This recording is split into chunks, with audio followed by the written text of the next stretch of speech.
है। आप बात समझ लीजिए, बहुत करुणा में युगल सरकार है, मेरे लिए माला बनाई। आपको पता नहीं, जब आप फूल उठाते हैं गुंथन करने के लिए, उसे ग्रथित करते हैं, उसे माला रूप देते हैं, वो उसी समय आपके भाव और आपकी क्रिया दोनों को देख रहे हैं। बहुत पुलक करके उदाहरण करते हैं। जब कैसे जाना कि पुलक कर, वो पुलकित है तो यहां पुलकन आ जाती है। जब यहां पुलकन आती है तो पता है हमारे स्वामी पुलकित है। स्वामी पुलकित है तो साधन नहीं दे। ये घर की दासता है। तो दासता दो प्रकार की होती है। एक बाहर का दास लाया हुआ, जो व्यवस्था उसकी मनोकामना पूर्ति अर्थ आदि के द्वारा। एक होता है घर जाया दास, जिसको पेमेंट से मतलब नहीं होती, अर्थ से नहीं मतलब होती, वो केवल सेवा सुख के लिए ही होता है। अपने स्वामी को प्रसन्न देखकर वो गर्वित होता है, आनंदित होता है। ये जो और सेवाएं करते हैं, ये घर जाए दास नहीं है। कुछ तो बहुत विनोद भरी बात होती है जो सेवा शब्द से ही बहिष्कृत हैं। जैसे, हे प्रभु आप हमारा अमुक काम कर दीजिए, मैं आपको 56 भोग लगाऊंगा। घूस नहीं, जैसे कि साहब आप ये काम कर दीजिए, इतने से ऐसी व्यवस्था आपकी कर देंगे। यह देखो ना, हंसी की बात है कि नहीं। अनंत ब्रह्मांडों का भरण पोषण करने वाले प्रभु को प्रलोभन दे रहा है। अब वो 56 भोग लगाएगा तो ललचा के वो काम पूरा कर देंगे। यह देखो ना कैसा मूढ़ता छाई है। भगवान हमारा ये काम कर दो, आपको इतने रुपए देंगे। ऐसे भी 1,51,000 रुपया चढ़ाएंगे आपके ऊपर। अरे मां लक्ष्मी चरण चापती रहती बावरे, देने लेने की वहां बात मत कर। घर जाई सेवा की यहां बात हो रही है। यहां बात समझना, ये जो हम कह रहे हैं एक सेवा भगवत प्राप्ति करा देगी, ये बाहर से आए हुए नौकर की बात नहीं है जो पेमेंट पे है। ये तो उपहासास्पद बात है कि भगवान आप हमारा काम कर दो, मैं आपको ऐसा करूं। इसे सेवा ना पूजा, इसे नहीं कहिए, ये उपहासास्पद बात है। आप विचार करके देखो तुम्हारी बुद्धि क्या है। इस बात पर विचार कीजिएगा। आप भगवान को हमारे क्या समझते हैं कि आप 100 ग्राम सोना, 1 किलो सोना चढ़ा देंगे, रुपया पैसा चढ़ा देंगे, भोग चढ़ा देंगे? ऐसे नहीं सोचा जाता। अनंत ब्रह्मांडों का सृजन पलक झपकते हो गया वो प्रभु है। बड़ा बढ़िया अवसर मिला है सेवा का। जब हम अपनी वस्तु मान करके प्रभु को समर्पित करते हैं तो भी सेवा नहीं मानी जाती। जब हम सेवा करके कुछ चाहते हैं तो भी सेवा नहीं मानी जाती। ध्यान रखना, ये जो हम सेवा की बात कर रहे हैं कि एक से ही भगवत प्राप्ति, इसलिए इसकी विस्तार से बात कर रहे हैं। नहीं तो लगेगा कि केवल प्रभु के लिए, प्रभु के होके, प्रभु की प्रसन्नता के लिए सेवा हो रही। बोले आप चंवर करके आ रहे हैं, बड़े भाग्यशाली। क्या भाग्य है? ये शरीर उनका, मन उनका, प्राण उनका, जीवन उनका, मेरा कुछ अस्तित्व तो ही नहीं है। ये तो उनका सब कुछ है। हमें क्या पेमेंट मिल रही है? मुझे चवर करने को मिल रहा है, उन्हें यही मिल रही है। ऐसे उपासक को जो बिका हुआ प्रभु का है, एक सेवा उसे भगवत प्राप्ति करा देगी। नित्य माल्यार्पण करना, ये हमारे वृंदावन का एक पुष्प और 1 करोड़ का बाहर से लाया हुआ पुष्प समानता नहीं कर सकता। ध्यान रखना, बाहर से 1 करोड़ का पुष्प मंगाओ और वृंदावन की किसी लता का एक पुष्प, तो जो हमारे प्रियालाल वृंदावन के एक पुष्प से प्रसन्न होंगे, वो बाहर के 1 करोड़ से नहीं होने आते। हो रंग बिरंगे बड़े महंगे महंगे फूल, वो हमारे प्रियालाल को पसंद नहीं। परम पावन ब्रज 84 कोश भूमि में प्रकट हुआ जो पुष्प है और दैन्य भाव से अर्पित किया जाता है, गंध प्रियालाल के श्रीअंगों में इत्र है, सुगंधित चंदन है। ये जब हम लेप करते हैं कि मेरे स्वामी, मेरी स्वामिनी, प्रभु जरा सी बात में आप देखो, ये तो नित्य सेवा है, ये तो प्रियालाल की सेवा है। मथुरा पधारते हैं सरकार, वहां कुबरी उस चंदन की सेवा कंस की करती थी, राज दरबार में चंदन पेश करती। भगवान ने कहा मुझे चंदन देगी, उसकी कोई श्रद्धा नहीं कि वो आकर के भगवान को चंदन लेप करे, मेरे स्वामी और प्रणाम न, कुछ नहीं। चंदन कहां ले जा रही है? महाराज कंस के, ये चंदन मुझे देगी। देखा, बहुत सुंदर, हाँ तुम पुरुष भूषण हो, बहुत सुंदर हो। चंदन, तत्काल भगवान ने श्री चरण का स्पर्श करा के झटका वाला एकदम सीधी सुंदर दिव्य रूप। अब तो पीतांबर पकड़ लिया, कहां जा रहे हो? बोले आएंगे हम आपसे, मिलेंगे आपसे। जब उद्धव जी के साथ गए तो उद्धव जी को वो सर्वाश्चर्य हो रहा था कि ये प्रभु मुनियों के ध्यान में ना आने वाले, इसको ये सौभाग्य मिला, केवल एक बार चंदन लगाने का सौभाग्य। एक दर्जी ने अब सखाओं के जो जैसे कपड़े थे सब वैसे वो काट करके सिल कर बिल्कुल फिट कपड़े में, कुल परंपरागत ईश्वर बढ़ता रहे और अंतिम समय मेरे धाम को आए। सुदामा नाम के माली ने माला धारण करा दी। एक एक बार की सेवा में भगवत प्राप्ति, कुल परंपरागत ऐश्वर्य बढ़ता रहे, ऐसा वो हमारे प्रभु हैं। हमारे प्रभु के भी प्रभु हैं प्रेम, और प्रेम का मूर्तिमान स्वरूप है लाडली। आप कहेंगे प्रभु के प्रभु, हाँ, अगर प्रभु को कोई अधीन कर पाया है तो प्रेम, प्रेमाधीन कहा गया प्रभु का, और वो प्रेम का मूर्तिमान स्वरूप हमारी प्रिया जो है। और प्रियालाल दोनों को आपने माला अर्पित की। एक बार माला अर्पित किया तो भागवत में पढ़ के देख, एक बार चंदन अर्पित किया तो आप पढ़ के देख लीजिए, एक बार वस्त्र पोशाक सुधार दी तो आप पढ़ करके देख लीजिए।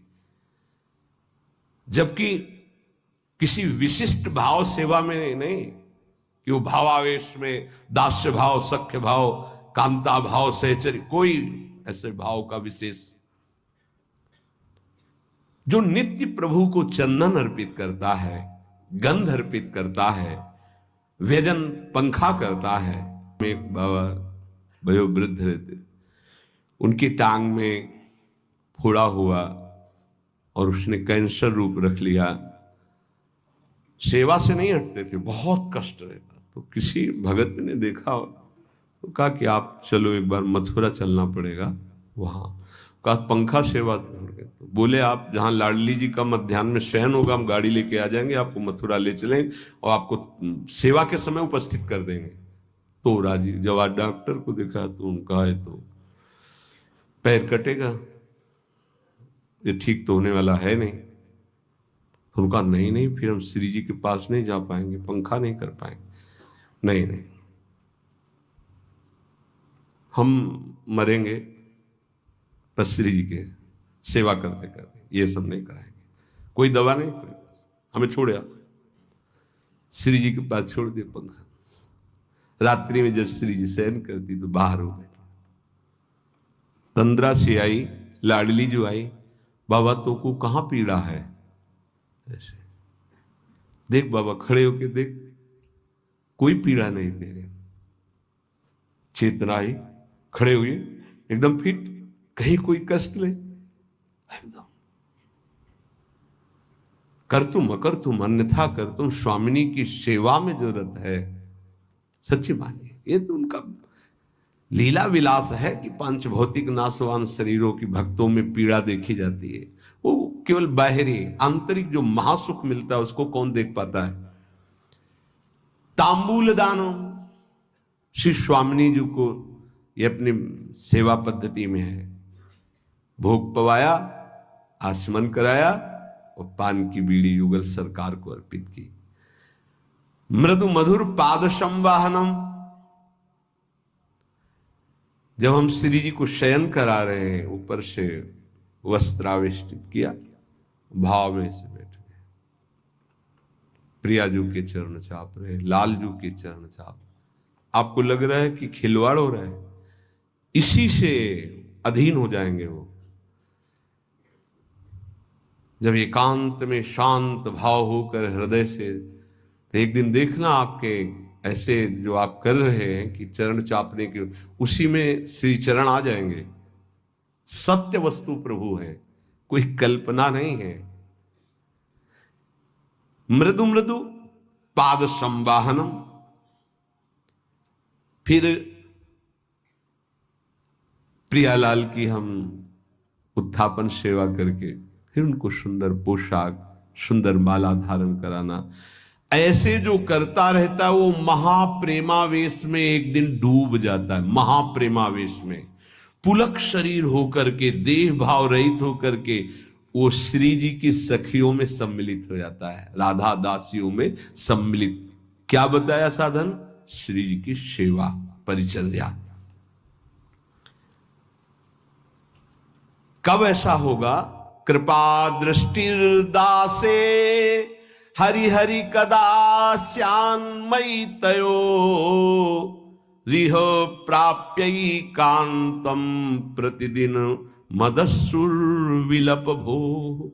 ऐसा हम पर कब कृपा होगी कि मैं हे युगल सरकार आपकी दास्ता से युक्त होकर के अश्रु प्रवाह करता हुआ एकांत में हा मेरी स्वामिनी, हा मेरे प्रीतम विलाप करता हुआ आपकी सेवा में रहूं। अंदर ही अंदर प्रेम विकलता और सेवा में डूबा हुआ हूं। ये वृंदावनाधीश्वरी की सेवा अनंत जन्मों के मानो सुकृत फलीभूत हो गए। यदि आपकी श्रद्धा बन जाए, आपकी भावना बन जाए।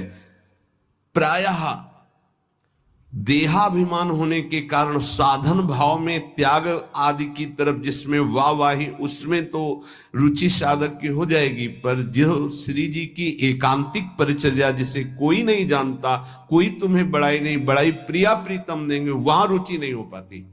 जिसमें चार लोग देखें उसमें रुचि हो सकती, जिसमें प्रिया प्रीतम देखें उसमें एकांतिक रुचि होना है बड़ी विशेष कृपा की बात। इसीलिए कह रहे कृपा दृष्टि दासे हरि हरि कदा श्यान मई तयो। इस दास पर कभी ऐसी कृपा दृष्टि करो हे हरि, हे प्रभु, हे प्रियाजू, कि आपकी दासता की रुचि हो जाए, बस और कुछ नहीं, आपकी दासता की रुचि हो जाए। स्वयं आचार्य चरण अपने कर कमल से वृंदावन के वृक्षों से, लताओं से गिरी हुई सूखी लकड़ी बीनते थे और रसोई बनाते थे। एक बार नाहरमल जी आए, उन्होंने देखा कि पूज्य सदगुरुदेव भगवान अपने पीतांबर में लकड़ी बीन रहे हैं। ये हम लोग जो पीत वस्त्र धारण करते हैं, ये अपनी स्वामिनी के श्री अंग कांति का भाव करके, और सदा बसंत रहत वृंदावन, बसंती रंग वृंदावन की शोभा, और हमारे प्रीतम पीतांबर धारण करते हैं। पूरी उपासना है, ये गुरु प्रदत्त है, कोई मनमानी नहीं कि हम पीला ऐसे मन में आया और धारण कर लिया, ऐसे नहीं। नाहरमल जी ने देखा कि पूज्य आचार्य चरण अपने पीतांबर में लकड़ी ऐसे, लगा मेरे गुरुदेव बहुत धनी मानी। उन्होंने कहा जय जय आप रहने दो नाए, वो हम धीमर को बोल देंगे, वो बीन करके ढेर सारी लकड़ियां जमा कर देगा। आप महाप्रभु ने कहा होश में हो आप, क्या बोल गए? महाप्रभु के हृदय में दुख पहुंचा इस बात से। परम रसिक महापुरुषों की कृपा से मुझे मेरी स्वामिनी की सेवा मिली, और मेरी स्वामिनी की सेवा को आप धीमर से करवाने की बात करते हो। तुम शिष्य हो हमारे, जाओ मैं तुम्हारा त्याग करता हूं, आज के बाद हमारे सामने मत आना। रजोगुण लेकर वृंदावन आते हो, जानते नहीं हो। स्वामिनी की सेवा को धीमर से करवाने की बात तुमने कर दी। जब श्री जी ने स्वयं महाप्रभु जी से कहा कि इसका कोई दोष नहीं, आपके सुख के लिए कह रहा, शब्दों में त्रुटि हो गई। अगर कह देते प्रभु आप विराजिए, हम बीन करके एकत्रित, तो कहीं तक बात बहुत उचित थी। पर धीमर से करवाने की बात। जब हरिराम व्यास जी आए, महाप्रभु उस समय बटलोई चढ़ाई हुई थी श्री जी की रसोई अमनिया करने के लिए। सूचना मिली कि कोई बहुत प्रकांड विद्वान दिग्विजयी पंडित ओरछा के राजा के गुरु हरिराम व्यास जी आपसे वार्ता करना चाहते हैं। पहले को आगे महाप्रभु ने बटलोई उतार के रख दी। कहा कि हम प्रश्न तो बाद में करेंगे, पर प्रभु आपने बटलोई क्यों उतार दी? बोले आपसे बात करनी है ना। बोले हाथों का काम है बात करना, हाथों से सेवा करना और मुख से बात करना, तो हाथों का काम हाथों से होने दीजिए और मुख से बात कीजिए। बोले यहां नहीं होता, यहां नहीं होता, ये व्यवहार नहीं है, ये प्रेमोपासना है। और तत्काल एक पद की रचना जो श्रीमद चतुरासी जी में, यह जो एक मन बहुत ठौर करी। जरा विचार कीजिएगा किस कोटि का भाव है कि हम मुख से बोल भी नहीं सकते। उस समय जिस समय हम श्री जी की रसोई, तो उसी में पूरा ध्यान मेरी प्रियाजू पाएंगी, हम उस भाव में डूबे हुए। हम तुमसे बात करते हुए ऐसे कि रसोई चढ़ी हुई है तुझसे बात नहीं, सेवा में नहीं, हमारी प्रियाजू पाएंगे, हम भाव में भर कर डूबे हुए। श्रीपाद कह रहे ऐसा कब हम पर कृपा होगी। बड़ी खास बात पूज्यपाद उड़िया बाबा जी बता रहे, कल इसका बड़ा रसास्वादन हुआ। बाबा कह रहे हैं कि आप जब आचार्य परंपरा से जुड़ते हैं तो उससे विशेष लाभ ये मिलता है कि उस आचार्य परंपरा में जितने उपासना करके सिद्ध हुए महापुरुष, जब आप उनके उपास्य देव और उपासना को स्वीकार करके ईमानदारी से भजन करते हैं, तो जितने सिद्ध महापुरुष उन सबकी कृपा उसको प्राप्त होती, तभी वो बहुत शीघ्र भावदेश को प्राप्त हो जाता है। ये बड़ा आनंददायक वचन मिला। जब हम आचार्य परम, जैसे हम हितजो महाराज जिस आचार्य महाप्रभु हरिवंश चंद्र जी से जुड़े, तो जितने परंपरा में सिद्ध महापुरुष हुए उनको वही मंत्र मिला है, वही उपासना मिली जो हमको कृपा प्रसाद से मिली। तो जब हम अपने उपास्य देव की प्रियता श्री राधा वल्लभ लाल जी की अपने भाव में जितना हमारे अंदर हम सेवा शुरू करते हैं, तो सब आचार्य परंपरा, आचार्य से लेकर परंपरागत जितने सिद्ध हैं सबकी कृपा प्राप्त होती है, जिससे वो उस महान रस को प्राप्त कर पाता है। जितने भगवत स्वरूप हो गए उन सबकी शक्ति उसकी सहायता करती उपासक की, जो आचार्य परंपरा से। इसीलिए आचार्य परंपरा से जुड़ने का बहुत बड़ा महत्व है। मनमानी भजन करने का फल है गुरुदेव की प्राप्ति, जो आचार्य परंपरा से है। ये नवीन कल्पना करके जो छोटे छोटे समुदाय, तो यहां पूज्यपाद बाबा कह रहे हैं कि समुद्रमयी उपासना, ये कोई सरोवरमयी उपासनाएं नहीं होती कि छोटे छोटे, आचार्य परंपरा से होना चाहिए। इसीलिए भगवान आचार्य रूप में अवतरित होते हैं, परंपरा प्रकाशित करते हैं। तो जहां जुड़े वो आचार्य परंपरा से जुड़े। किसी की वाक माधुरी उससे प्रभावित होकर नहीं। पहली बात, शब्द ब्रह्म का ज्ञान और पर ब्रह्म का बोध अत्यंत आवश्यक है जहां हमें जुड़ना है। शब्द ब्रह्म तो वो अपनी अनुभूतियां बता सकता है, पर ब्रह्म उसको अनुभूत है। अगर अनुभूत नहीं, भगवत प्राप्त नहीं, ब्रह्म बोध नहीं, तो क्या बताए, वो फिर पकड़ में नहीं आएगी, बात नहीं बनेगी। आचार्य परंपरा से गुरुमंत्र उपासना पद्धति करने वाले पर आचार्य परंपरा के समस्त सिद्धों का कृपा प्रसाद प्राप्त होता है। जो तुम्हें मंत्र मिले और उपासना की निष्ठा मिले उसमें पक्के हो जाओ। पक्के, किसी भी स्थिति में अपना मंत्र छूटना है ना उपासना छूटनी, ये पक्का समझ लो, तब पक्के हो जाओगे।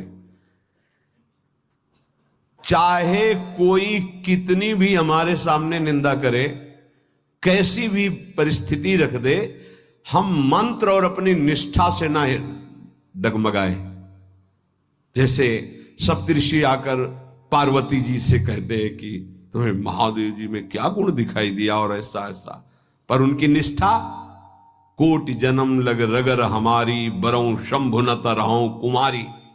और मंत्र गुरुदेव नारद, तजऊ न नारद कर उपदेशु, आप कहें सतबार महेशु। दोनों बात, मंत्र निष्ठा गुरु वाक्य और उपासना निष्ठा जो इष्ट गुरुदेव ने दिए उनकी उपासना पद्धति सहित। यदि ये दो बात पक्की हो जाए तो हर समय आपकी स्वाभाविक भजन वृत्ति जागृत हो जाएगी। जब तक ये पक्की नहीं होती तभी तक अखंड भजन नहीं होता।